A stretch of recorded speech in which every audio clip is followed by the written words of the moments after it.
જય માતાજી મિત્રો, નમસ્કાર. ગુજાઈકોન યુટ્યુબ ચેનલ ની અંદર સર્વે મિત્રોનું હાર્દિક સ્વાગત છે.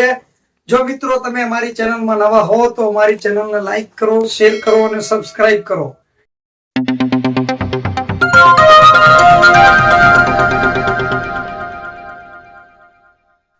અમારા વિસ્તારના કે જે નવા સિતારા જે ઉભરતા સિતારાઓ છે એમને સારું એવું પ્લેટફોર્મ મળી રહે એ માટે અમારી એક નાનકડો એવો પ્રયત્ન છે.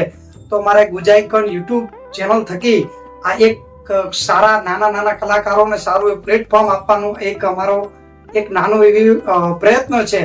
તો આમ જોવા જઈએ મિત્રો તો ભગવાને કોઈને કોઈ કલા તો આપેલી જ હોય છે. તો એવી જ એક સરસ મજાની કલા કે જે નાની ઉંમર છે અને રાવણ રાજપૂત સમાજમાંથી આવે છે અને રાજપૂત સમાજ એટલે કે રાવણ રાજપૂત સમાજનું ગૌરવ કહી શકાય એવા અમારા બનાસકાંઠા જિલ્લાના વાવના વતની એવા કુલદીપસિંહ રાઠોડ આપણા વચ્ચે ઉપસ્થિત છે. તો કુલદીપસિંહ, આપનું અમારી યુટ્યુબ ચેનલ ની અંદર હાર્દિક સ્વાગત છે. ખૂબ ખૂબ આભાર. પહેલા તો આપનો અમારા મહેમાન બન્યા અને આજે ઇન્ટરવ્યુ મારો લેવાયા બદલ આપનો ખૂબ ખૂબ આભાર. જી, આમ તો આજે આમ જોવા જઈએ તો આ ઇન્ટરવ્યુ એક માત્ર ફોર્માલિટી છે, પણ આપણે કુલદીપસિંહના જે કુલદીપભાઈનો જે સ્વર છે તેને આપ સમક્ષ રજૂ કરવાનો છે. તો કુલદીપભાઈ, સૌપ્રથમ તો આપનો પરિચય અમારા દર્શક મિત્રોને આપશો. હું અહીં વાવનો જ વતની છું અને આ લોક સાહિત્યકાર તરીકે પ્રોગ્રામો આપું છું અને બેન્જો પ્લેયર તરીકે બેન્જો વાદક પણ છું. એમાં પણ સારા પ્રોગ્રામો હોય છે. ગુજરાતના નામાંકિત કલાકારો રાજભા ગઢવી હોય, દેવાજભાઈ ખાવડ હોય, જીતુદાન ગઢવી હોય, અકાફા ગઢવી હોય, આવા બધા દશરથદાન ગઢવી આપણા વિસ્તારના આ બધા મોટા કલાકારોને હારે પ્રોગ્રામો આપ્યા. જી, તો કુલદીપભાઈ, આપણે વાત કરીએ કે આપ લોક સાહિત્યની નાની ઉંમરની અંદર સારી એવી નામના પ્રાપ્ત કરી છે. તો હું તમને પ્રશ્ન એ કરીશ કે આપે આ સાહિત્યની શરૂઆત ક્યારથી કરી? મેં સાહિત્યની શરૂઆત આમ તો મારા કોલેજ કાળથી કરેલી, 2016-17 ની અંદર કરેલી. જયારે અમારી કોલેજ ની અંદર શનિવારની સભા રાખવામાં આવતી અને ત્યાં પ્રોગ્રામ ની અંદર હું અલગ અલગ કઈક તૈયાર કરી અને દુઆ બોલતો ત્યારે સાહેબ ને બીજા બધા મજા આવતી વિદ્યાર્થીઓને. અને એમાંથી બસ ધીરે ધીરે આગળ આ લાઈન ની અંદર જોડાઈ આપશે. જી, આમ તો તમે બાળપણથી આ કલા સાથે જોડાયેલા છો અને આજે તમારી નાની ઉંમરની અંદર એક સારી એવી પ્રસિદ્ધિ આપે પ્રાપ્ત કરી છે. તો તમને વાત કરીશ કુલદીપભાઈ કે આપ જે આ સાહિત્યમાં જે આજે નાની ઉંમરની અંદર સારી પ્રસિદ્ધિ પ્રાપ્ત કરી છે તો એની પાછળ તમે કોને ફાળો એટલે કે કોને જશ આપશો? આમ તો કેવું છે કે અમારે કોઈ ઘરની અંદર કોઈ કલાકાર છે નહીં, પણ આ વારસો જે છે મને મારા મામા જોડેથી મળેલો છે. મારા મામા છે એ બહુ સારા 1990 ના દાયકાની અંદર પોતે આ વિસ્તારના બહુ સારા સંગીતકાર, બેન્જો પ્લેયર પોતે, અને બહુ સારા એવા ભજનીક અને બહુ સારા ગીતો પણ અત્યારે લખે છે. એમના જોડેથી મને આ વારસો છે એ મળેલો છે. અને નાનપણથી મને આ ફિલ્ડ ની અંદર રસ હતો કે હું સંગીતની સાથે જોડાઉં. જી, એટલે આપના મામા દ્વારા તમને પ્રાપ્ત થયું છે. તો થોડી મામા વિશે પણ થોડી વાત કરો ને. મારા મામા છે એ અત્યારે વાવ મિની મંદિર હાઈસ્કૂલ ની અંદર પોતે શિક્ષક તરીકે ફરજ બજાવે છે. ગણપતભાઈ જોજા એમનું નામ છે અને એમને બહુ સારા ગીતો પણ ઘણા બધા લખ્યા છે અને ગીતો પોતે ગાવ્યા પણ છે. અને બહુ ઘણી બધી કેસેટો જે જૂના કલાકારો છે એમની સાથે આ વિસ્તારના જે જૂના કલાકારો છે એમની સાથે એમણે બેન્જો પણ વગાડ્યો છે અને ઘણા બધા પ્રોગ્રામો એમણે કર્યા છે. જી, તો કુલદીપભાઈ, આપે કેટલા સુધી અભ્યાસ કરેલો છે? મારો અભ્યાસ બીકોમ LLB સુધીનો અભ્યાસ છે. જી, આમ તો નામચીત કલાકારો સાથે આપ ડાયરામાં જોવા મળતા હોય છો, તો કયા કલાકારો સાથે આપે કાર્યક્રમ કર્યા છે?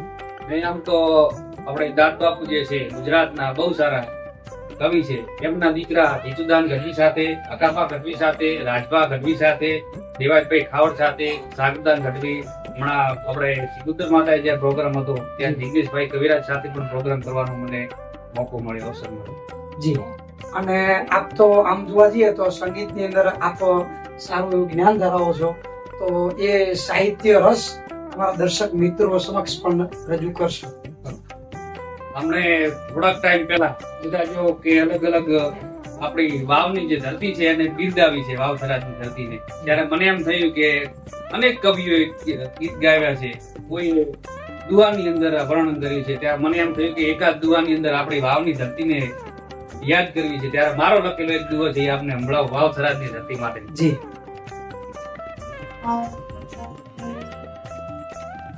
કે ઠાટ મૂકે ઈ થરાદ નહીં, ઠાટ મૂકે ઈ થરાદ નહીં, અને વટ મૂકે નહીં વાવ, આ તો જગત જાણતું, આ તો નોકી ધરા છે હાવ, આ તો નોકી ધરા છે હાવ. આપણી જે ધરતી છે બનાસકાંઠાની ધરતી, એ ઉત્તરમાં અંબાજી આસન અને ભીમાગઢ ધરણીધર, પાલનપુરમાં પૂજાતા પાતાળેશ્વર પરમેશ્વર, રણના કાંઠે કરે રખોપા, માં નડેશ્વરી થી નાતો, અને સૌથી પ્યારો સૌથી ન્યારો અમારો બનાસકાંઠો. એક બાજુ ભગવતી આદ્યશક્તિ અંબાજી બિરાજમાન હોય, અને બીજા છેડે ભગવતી રણના કાંઠે ઘરે રખોપા નડેશ્વરી બિરાજમાન હોય, અને આ બે ભગવતીઓની વચ્ચેનો જે પટો છે આપણી બનાસકાંઠાની ધીંગી ધરતી, અને એમાં વાવ થરાદની ધરતી જેની વાત કઈક નોકી છે, આ ધરાજી કઈક નોકી છે, અને એમાં વટનો ગટકો એટલે વાવ કહેવાય. એટલે વાવ માટે એક આ દુહો લખ્યો છે કે વટ વચન કે મુછ પર આપી દેજો તાવ, પછી વિહરે નહીં ઈ કોઈથી આ વતન અમારું વાવ, વતન અમારું વાવ. હું એક જગ્યાએ પ્રોગ્રામમાં ગયેલો, ત્યાં દેવાજભાઈ ને મારો પ્રોગ્રામ હતો, ત્યાં મેં લખાપીર દાદાની ફરમાઈશ આપેલી અમને. એટલે એમણે પ્રોગ્રામમાં રજૂઆત કરી કે પાણી વાળું પરગણું એટલે વાવની ધરતી, વટનો કટકો એટલે વાવ. એટલે બાજુમાં મિત્ર બેઠા હતા, મને પૂછ્યું કે આ વટનો કટકો વાવ એટલે આ બધું શું, કે કોને કહેવાય પાણી વાળું પરગણું એટલે?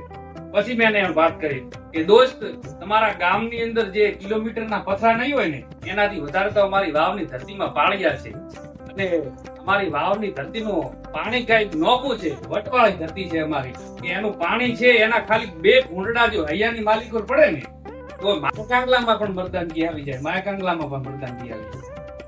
એવી આ આપણી વાવ થરાદની ધરતી છે. તો કુલદીપભાઈ, આપે એક પોતાની રચના પણ રચેલી છે, એ પણ અમને સંભળાવો. ચોક્કસ. મેં એક ગઝલ લખેલી.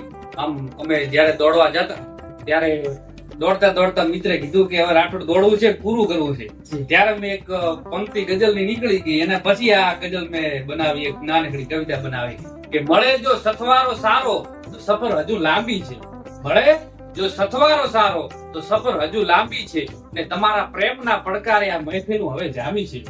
આમ હાથ પકડી અને હાથ વચ્ચે મૂકી ન દેતા, હાથ પકડી અને હાથ વચ્ચે તમે મૂકી ન દેતા, આપો તો સાથ છેલ્લા શ્વાસ સુધી આપજો, કેમ કે હવે મંજિલને 100% પામવી છે, મળે જો સથવારો સારો તો સફર હજુ લાંબી છે. આ ગઝલ મેં એક નાનકડી લખેલી.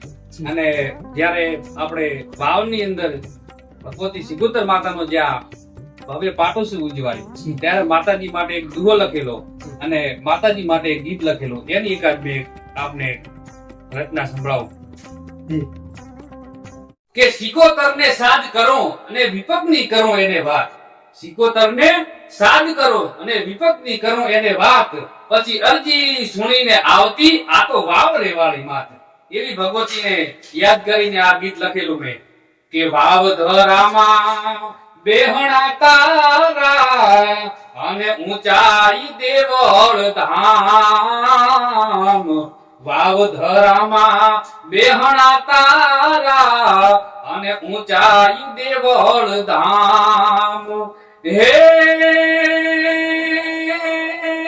હાથ કરું તે દી આવજે દોડી, હાથ રે કરું તે દી આવજે દોડી, જપતા તોડાઈ જાપ સિકોતર માવડી મારી, કરી દે ને મેર માતારી, સિકોતર માવડી મારી, કરી દે ને મેર માતારી. તો કુલદીપભાઈ, સરસ મજાની આપે રચના અમને અમારા દર્શક મિત્રોને સંભળાવી. તો એક નાનકડી સારો એવો પ્રસંગ, એક લોક સાહિત્યની સારો એવો પ્રસંગ અમારા દર્શક મિત્રો આગળ પણ રજૂ કરશો. ચોક્કસ ચોક્કસ. આમ તો ઘણા બધા પ્રસંગો કેવા ભાઈ તો રાતો ને રાતો ટૂંકી પડે, પણ સમય મર્યાદાની અંદર બોલવું છે એટલે એક નાનકડો પ્રસંગ અહીંયાથી આપની ચેનલમાં મૂકવો છે. ત્યારે આમ તો ભગત બાપુ, કવિ કાગ બાપુ, એમને કોઈકે પ્રશ્ન કરેલો કે કવિ કાગ બાપુ, આ ક્ષત્રિય છે યુદ્ધના મેદાનની માલિકો ઉતરે ત્યારે લડતા લડતા એમના ધડ છે ઈ મસ્તકથી નોખા પડી જાય, અને છતાં ઈ કેટલાય કિલોમીટર સુધી લડે છે. આ વાતથી મને ગળા હેઠે નથી ઉતરતા. ત્યારે ભગત બાપુ છે એ આમ મરક દાન કાઢવા માંડી ગયા અને પોતે હાથમાં સોટી રાખતા અને આમ દિવાલ પર નજર કરી તો એક નાનકડી ગરોળી હતી. એટલે એમને કીધું હાથમાં સોટી હતી એ લઈ અને આમ ફેરવી ઘા કરી ગરોળીની પૂંછડી છે એ નોખી પડી ગઈ. ત્યારે ભગત બાપુએ કીધું કે દોસ્ત, એક નાનકડી ગરોળી છે એની પૂંછડી જો નોખી પડી જાય અને એકાદ બે મિનિટ સુધી જો કૂદકા મારી શકતી હોય તો મારો ક્ષત્રિયનો દીકરો છે યુદ્ધના મેદાનની માલિક પર ઉતરે. ત્યારે કવિ કાગ બાપુએ કીધું કે ક્ષત્રિયનો દીકરો છે જ્યારે દુશ્મન છે ઈ સીમાડાને દબાવતા હોય, માં ગૌત્રીયનું જે હરણ થતું હોય, બેન દીકરીની માથે જે અત્યાચાર થતો હોય, એનું જ્યારે અપમાન થતું હોય ત્યારે ક્ષત્રિયના દીકરાથી રહેવું ન જાય. ત્યારે હોય વ્રત બાળ અંગ જોબન ભયો હોય વરમાર ચોરીએ ચડેલો હાંક જે હાંપડે દેશ દ્રોહી તણી ભાગ્યમાં હોય કેમ સહેવું વીર અવધૂતના વીર રજપૂતને પછી જીવવું ઈ તો ઝેર જેવું. આત્મા ભવાની શમશેરને એમ કહેવાય કે ધારણ કરી અને યુદ્ધના મેદાનની માલિકો ઉતરે. અને જ્યારે આપણા લખાપીર દાદા જેવા એમ કહેવાય કે માં ગૌત્રીઓની વારે ચડતા હોય, હાથમાં શમશેરને ધારણ કરી રોજ ઘોડાની માથે એમ કહેવાય સવાર થઈ નીકળ્યા હોય અને રસ્તામાં કોઈક પૂછે કે લખધીરજી, આ ઢીંગલા ઢીંગલીનો ખેલ નથી, માથા ઉતારીને યુદ્ધના મેદાનની માલિકો આપવાના છે. ને જેથી લખાપીર દાદા છે એમ કહેતા હોય કે લડવું તો દરિયાના લૂંટની સામે લડવું, બાકી તરણાના જોરે તો કોઈ દી તરવું નહીં. લડવું તો દરિયાના લૂંટની સામે લડવું, બાકી તરણાના જોરે તો કોઈ દી તરવું નહીં. અને કરવું તો હાવ હાથ વાઢીને કરવું, બાકી ગેંગેન ફેફે તો કોઈ દી કરવું નહીં. અને ન્યાયની સામે શીખ જોખમને નોતરવું અને અન્યાયની સામે ઊંડા ઉતરવું નહીં. શામજી કહે હાવ હાચું કામ કાજુ કોઈ દી કરવું નહીં. જો ડરવું તો જીવવું નહીં અને જીવવું તો ડરવું નહીં. ને આવા ક્ષત્રિયોના દીકરા છે યુદ્ધના મેદાનની માલિકો ઉતરે અને એમના માથા છે એ ધડતી નોખા પડે અને કિલોમીટર સુધી એમ કહેવાય કેટલા કિલોમીટર સુધી લડે, એમાં નવાઈની વાત હોય નહીં. કુલદીપભાઈ, આપે સરસ મજાની વાત રજૂ કરી. મને જાણવા એવું મળ્યું છે કે આપ છપાકરું અને દુહાની અંદર સારી એવી પકડ છે, તો અમારા દર્શક મિત્રોને પણ આપની વાણીનો લાભ આપશો. ચોક્કસ. મહારાણા પ્રતાપનું છપાખરું બહુ એમ કહેવાય કે પ્રસિદ્ધ છે. ઈ આપને બેકાર તળી આપને સંભળાવો કે ખાય સી ઘાસના 1000 દિન ભૂખે મરે ચાતક પિયરના સરસરી તાન को मारतंग उगे पश्चिम में ब्रह्मना भ्रमित होके हर्ष वरीना हरि ध्यान को ऐसे ही राणा प्रताप तेजे नहीं मान को ऐसे ही राणा प्रताप तेजे नहीं मान को.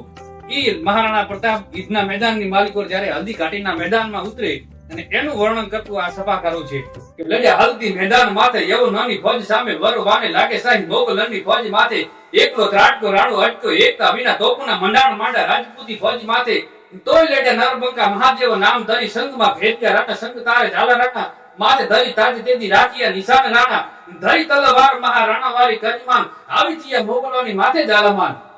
આવા સભાખરાની માલિકો આ યુદ્ધનું વર્ણન કરેલું છે મહારાણા પ્રતાપનું. એક નવો તરણાટ, એક નવો જુસ્સો આવી જાય એવી આપની વાણી છે. તો કુલદીપભાઈ, આપે બહુ સરસ મજાની આપના મુખ થકી એટલે કે આપની વાણી દ્વારા લોક સાહિત્યની વાત, દુઆ, છપાખરો અમારા દર્શક મિત્રોને રજૂ કર્યું. તો હવે હું એક છેલ્લો પ્રશ્ન આપને પૂછીશ કે આપ આ સાહિત્યની અંદર આગળ શું કરવા માંગો છો? આમ તો શરૂઆત મેં ગરબાથી કરેલી, પણ ગરબાની અંદર પછી મને એમ થયું કે અત્યારના કલાકારો જે છે સ્ટેજની માથે મર્યાદા મૂકી દે છે અને જે સ્ટેજની માથે રમતા પણ હોય છે, આમ બધું મને ગમતું નથી. એટલે પછી મને એમ થયું કે હવે ધીમે ધીમે સાહિત્યના ક્ષેત્રમાં જ આવશે. સાહિત્યના ક્ષેત્રમાં આવ્યા પછી આમ તો જામી ગયું. એટલે હવે ભવિષ્યની અંદર બહુ સારા સાહિત્યકાર બનીએ એવી ઈચ્છા છે. તો કુલદીપભાઈ, આપે પોતાનો કિંમતી સમય અમારી ગુજરાઈકોન યુટ્યુબ ચેનલને આપ્યો અને આમ તો જોવા જઈએ તો કે રાવણા રાજપૂત સમાજનું ગૌરવ કહી શકાય. એક નાની ઉંમરની અંદર સારી એવી પ્રસિદ્ધિ પ્રાપ્ત કરી છે અને આમ જોવા જઈએ તો અમારી ગુજરાઈકોન યુટ્યુબ ચેનલ નાનામાં નાના કલાકારની ગોતમાં નીકળી અને સારામાં સારું પ્લેટફોર્મ આપવાનો એક નાનકડો પ્રયત્ન કરી રહી છે. એટલે મિત્રો, સૌ સારો એવો સાથ સહકાર આપજો અને અમારી યુટ્યુબ ચેનલની અંદર નવા હોય તો લાઈક કરજો, સબસ્ક્રાઇબ કરજો અને શેર કરજો. અને ફરીથી એકવાર કુલદીપભાઈ, આપે આપનો કિંમતી સમય આપ્યો એ બદલ આપનો ખૂબ ખૂબ આભાર. આપે ઇન્ટરવ્યુ લીધો અને આ વિસ્તારના કેટલાય કલાકારો છે, આમ તો મોટા કલાકારોનું બધા ઇન્ટરવ્યુ લે, પણ આપણા જે વિસ્તારના લોકલ કલાકારો છે એક એક કલાકારની જોડે જાય અને આપ એમનો પરિચય એમને જે સ્ટ્રગલ કર્યું છે, જે સાહિત્યની સાથે જે ક્ષેત્રની અંદર જોડાયેલા છે, એમની જોડેથી આપે જે માહિતી કરી અને આ ગુજુ આઇકોન ચેનલ પરથી એક પ્લેટફોર્મ ઉપરથી આપ જ્યારે મૂકી રહ્યા છો ત્યારે આપનો પણ ખૂબ ખૂબ આભાર. આભાર.